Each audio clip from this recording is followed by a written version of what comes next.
Well, I just want to point out that when Ms. Bhattacharya was speaking, we also saw a significant recovery in the currency. Yeah. The currency has moved from 73.99 to 73.69. So it was a fairly decent move, and I don't see it accompanied in ringgit and rupiah. It's a minor recovery, so it could be a RBI-related thing. But you know what? The equity market recovery has gotten sold into. Like, Sonia was asking me if the recovery will be fragile. Even something like a Kotak and HDFC Bank, that also recovery is getting sold into. Shankar Sharma is now joining us from First Global. Shankar, good morning. Thanks for joining us. Well, it's not a good morning at all for financial markets. We have the double whammy, of course, with the global cues and the Yes Bank saga. Your thoughts on the current market situation and whether we are at the cusp of some kind of a bear market? Cusp, I think we're already there. I think India has been in a bear market for the last 2 years, except that, the tax rate cut that happened in, I think, August of 2019 temporarily managed to create a little bit of an illusion that, all is well. But, we all know that the tax cuts, while they were a great move, they would benefit only a handful of companies. And it's those handful of companies that went up and kept the Nifty up and a little bit higher also. But, the broad market has been hurting from 2018. There's no mystery. Nobody's portfolios reflects the Nifties anyway, right? It all reflects a 20-25% kind of cut. So, India has been an absolute and a relative bear market because last year, for example, globally, everything was like a blowout year, absolute blowout year. All assets did well except India. Even a market like Turkey beat India, imagine. So, it's been in a bear market for quite a while now. And now what you're seeing is a culmination of all the problems, besetting the Indian companies, Indian economy, being aided, of course, by a global, problem, which is so it's all now. It's been pretty evident to any decent market watcher. Shankar, in many of these phases, we know the 89 to 91 phase and then the 99 to 2003 phase. We saw some victories coming for some sectors in India. Do you think chemicals has shown the way and we could be able to take advantage of the churn in the global economy? Out of China, I meant. See, for one, if your question is whether Indian companies can take advantage, some can. I don't think, many can, because Indian companies typically are very focused on the domestic markets. Indian companies are not outward looking. They're not very global in their mindsets. All right. So there will be a little bit of thing, there's some capacity, some Chinese. I do know of a couple of companies who are talking to Chinese manufacturers saying that, put up some capacity in India. But remember, none of this happens like overnight. To put up a plant, most of us sit in AC offices. We have no idea how manufacturing works. But it takes like 3 years to set up a plant. That's between everything put together. So people just come blithely on television and say there's a great thing for India and capacities will move. But hey, even if they do move, it's years down the road before any of that translates into any kind of economic numbers, number one. Number two, from the government's front, that is for them to decide. But I think, and I've said this and I've tweeted this, nearly a year and a half back, that the trade wars represented a great opportunity.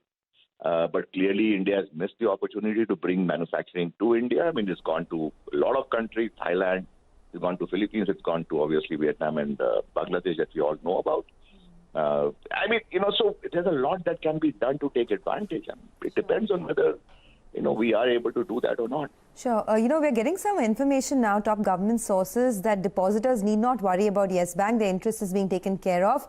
The government is stepping in with some options, including a consortium that could invest in Yes Bank. Apart from SBI and LIC, the consortium may include other financial institutions. So government is sort of being a bit proactive. Talking about SUTI and NIIF and all that, I don't know, it's not that easy because NIIF has other investors who may object. But yeah.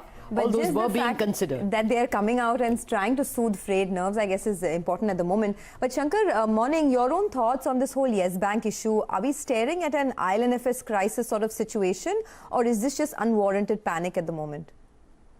I think the panic is totally unwarranted. From an equity holder's perspective, it is obviously a genuine panic because, you're going to go down to zero. But I've said this again in several forums that in a bank, there is nothing called book value. And I've said this publicly.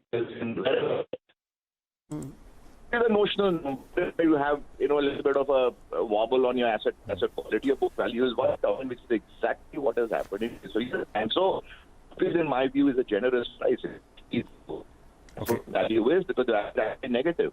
That is the reality of it. It's not a manufacturing company where plant and machinery and assets have some residual. It's just more errors. Okay. Not evaporated. You are looking at a whole. So the price is only because you have to pay something. You can't say that I'm going to pay like zero. It's like the $1, what Morgan paid for Bear Stearns, if you remember, right? It's the same situation all over again. And as regards panic from depositors, I don't think it cause for panic. I think the government has done the right thing by limiting it because in a situation like this, there can be a run. So if run itself perpetuates a problem. It's not that the bank doesn't have money to make your routine withdrawals. Yeah. Right? Yeah, that was the fear, Shankar. I think it's a pretty good boo. I think it will subside from a depositor's perspective. And for equity holders, too bad. That's exactly what happened to GTB, the Global Trust Bank shareholders, 20 years back. Yeah, I think, Shankar, you hit the nail on the head here. There was a fear of run on the bank, so perhaps this measure was needed. And, at the end of the day, if you're buying Yes Bank share, you were buying with the knowledge that it could have gone to zero. But, Shankar, this is coming on a day when the global markets are also looking very iffy. And the question that we are asking a lot of experts, and you've tracked most of these markets, is that has the US bull market ended? Because if that is the case, then it will have its own ramifications. That's a good question. The answer to that question is that, and I was joking with somebody the other day that we were seeing some tech fund launches happen, from feeder funds, for tech funds based in the US. And I said when the tech story reaches India, it's pretty much over. It's like a hot tip traveling from Bombay to a small town in Bihar. By the time it reaches Bihar, it's already done and dusted. So on a global basis, it was reaching our city. That means the trade was more or less over. It pretty much happened that way, that it timed the market stopped. My view is the U.S. tech market had in any case become very, very narrow. In the last 2 years, it was driven by a very small list of companies. Earnings growth was being driven by a small list of companies. Those things, again on your show and on they can carry on for some time, but they end badly. So they are ending in a problematic situation as we can see. I don't think it's for the US. Again, I'm repeating it. I don't think for the US it's a secular bear market. Last year, 35% Nasdaq, and again, when you have these kinds of years, look at data over 100 years, almost inevitable. Okay, Shankar, I think we have you on a bit of a bad line, but we got what you're trying to say. Thanks a lot for joining us. So that's another market opinion coming in. But we need to take a quick break, and a quick programming note as we slip into a break. A lot of investors and depositors have been writing to us on this Yes Bank issue. So don't worry, CNBC-TV18 will get you a host of experts to answer all your queries on Yes Bank. It's coming up just at 11 a.m., so in half an hour from now. So do stay tuned in.